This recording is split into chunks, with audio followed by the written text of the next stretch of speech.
Right people, we have iPhone 15 news and more iPhone 16 news as well. It's low-key surprising how much information we're getting about next year's iPhones. But anyways, let's delve into this. So beginning with the iPhone 15 Pro Max, we have news that Apple's rearranging the camera layout on the back because of the new periscope lens. Right now the lens below the flash is the ultra-wide, but because the periscope lens needs more space, relatively credible source Unknowns21 says the ultra-wide and the telephoto lenses are going to switch places. We also have news that Apple's take on the periscope lens is going to be a little different compared to the competition. Currently, most periscope lenses consist of a mirror that reflects light at a 90 degrees angle towards a second lens that sends it to the image sensor. Now both the image sensor and the second lens are stacked sideways in the device, and yeah, basically most Android flagships adopt this method. However, Unknowns21 says we could see Apple use two mirrors that reflect light, and so would not have to be stacked sideways in the device and increase the overall thickness.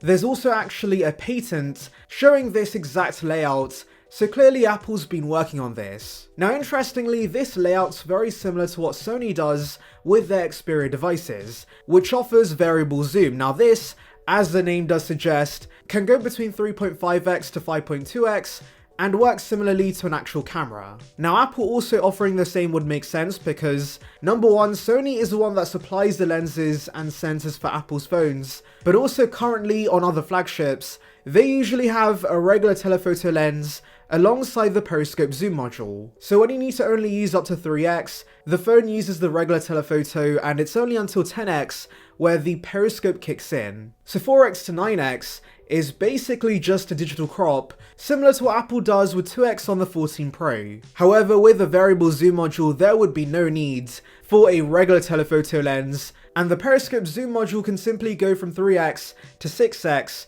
and give you the best of both worlds. And since we've already seen CADs for the 15 Pro Max, and there's clearly still only 3 lenses, I think there's a good chance we could see variable zoom, which is pretty nice. And by the way, would like to remind you guys, like this video and subscribe for more content like this, it would be appreciated. Interestingly, the source also says that because of the periscope zoom module, it does take up more space on the left side of the device, which is the side where the volume buttons are located.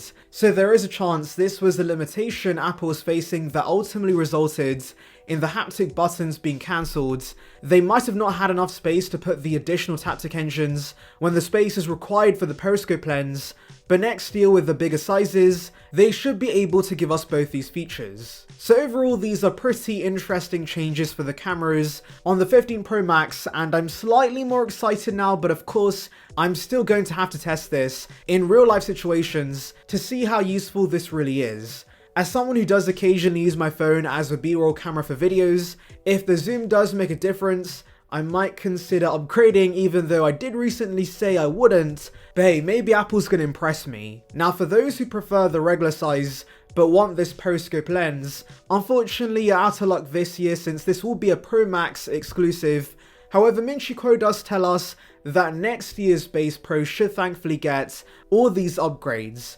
As expected, because of the display size increase, this should allow for more internal space to accommodate the periscope lens. So this should be the first small-ish flagship with a periscope lens. Currently only the biggest Android phones can accommodate the periscope module, but it would be nice if we could get the same tech with the smaller phones, especially since I'm considering downsizing. I do also pray that Apple maintains feature parity between both Pro models and doesn't start giving tons of exclusive features to the bigger size to increase sales. But honestly guys, as much as I don't want that to be the case, I have a strong feeling Apple's gonna do exactly that, because they want to continue increasing the average selling price, and there is also a new Ultra model in the works that's replacing the Pro Max, so the chances of Apple giving us a Halo device that has all the new fancy features is very likely. However, hopefully there aren't too many differences between the Pro and the Ultra. Now talking about bigger displays for next year's phones, we have more confirmation regarding this. Unknowns21 doubles down that the regular Pro should be 6.3 inches and the Pro Max should be 6.9 inches, as Ross Young recently told us. Now as I've said in previous videos, more than the Pro Max becoming even more painful to use, I'm quite excited about the Pro now being 6.3 inches. It could be the perfect sweet spot, and I'm definitely considering downsizing to that because I'm kinda getting fed up with the Pro Max size, and I only bought the bigger size for the battery life, and so hopefully with the larger body we should get a bigger battery inside, and also the periscope module on the regular 16 Pro. For fans of the regular model though, we do expect those to maintain the same sizes we have today, so 6.1 inches and 6.7 inches.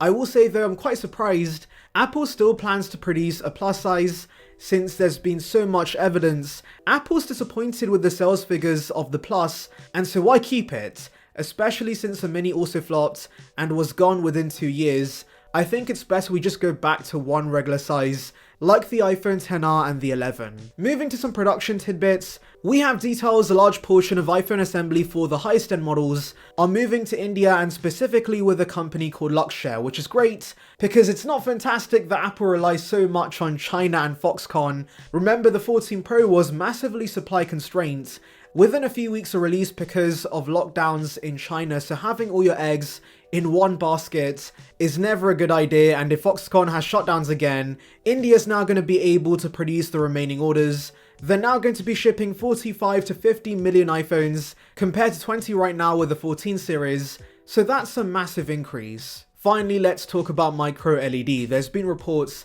that Apple plans to bring this to the iPhone, but we now have news that they themselves might mass produce some of the components for these displays without the assistance of other suppliers. Why is Apple doing this? Well, that's obviously going to be cheaper for them in the long run because ultimately they're stuck relying on Samsung right now for their panels and have to put up with their high prices. Now, of course, they can't immediately produce every display component. They're going to begin by producing the driver integrated circuits for the mini LED panels, and then AMS, Osram, LG Display and TSMC is going to help produce other components needed. However, I'm very sure at one point Apple wants to produce all major components of the iPhone by themselves, and there will no longer be delays because they no longer have to rely on others. Apple's already spent $1 billion laying the groundwork for this, and they've also begun designing some of the production equipment to better control the mass production process.